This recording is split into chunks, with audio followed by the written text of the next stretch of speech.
Railway രംഗത്ത് കുതിച്ചുപായാൻ കേരളത്തിന് മോദിയുടെ പിന്തുണ. 3 അമൃത് ഭാരത് ട്രെയിനുകളും ഒരു പാസഞ്ചർ ട്രെയിനും പ്രധാനമന്ത്രി നരേന്ദ്രമോദി ഇന്ന് ഫ്ളാഗ് ഓഫ് ചെയ്തു.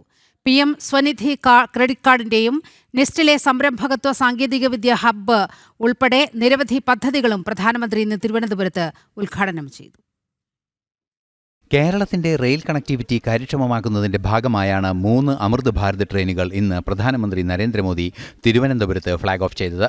നാഗർകോവിൽ മംഗലാപുരം, തിരുവനന്തപുരം താമ്പരം, തിരുവനന്തപുരം ചർലപ്പള്ളി അമൃത് ഭാരത് എക്സ്പ്രസുകളും ഗുരുവായൂർ പാസഞ്ചർ ട്രെയിനുമാണ് പ്രധാനമന്ത്രി ഫ്ളാഗ് ഓഫ് ചെയ്തത്.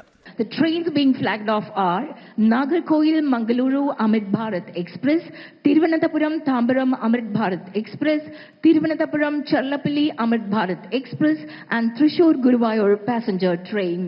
തിരുവനന്തപുരം CSIR NIASTയിലെ ടെക്നോളജി ഓൺടർപ്രണർഷിപ്പ് ഹബ്ബും പ്രധാനമന്ത്രി ഉദ്ഘാടനം ചെയ്തു. ശ്രീചിത്ര തിരുനാൾ ഇൻസ്റ്റിറ്റ്യൂട്ടിലെ റേഡിയോ സർജറി കേന്ദ്രം, പൂജപ്പുര ഹെഡ് പോസ്റ്റ് ഓഫീസിന്റെ ഉദ്ഘാടനവും പ്രധാനമന്ത്രി നിർവഹിച്ചു. रेल कनेक्टिविटी और सशक्त हुई है. तिरुवनंतपुरम को देश का बड़ा स्टार्टअप हब बनाने के लिए पहल हुई है. आज केरला से पूरे देश के लिए गरीब कल्याण से जुड़ी एक बड़ी शुरुआत भी हो रही है. आज PM Svanidhi credit card launch किया गया है. इससे देश भर के रेडी, ठेले, फुटपाथ पर काम करने वाले साथियों को लाभ होगा. मैं विकास की, रोजगार निर्माण की इन सभी योजनाओं के लिए केरला की जनता को, देशवासियों को बहुत बहुत बधाई देता हूं.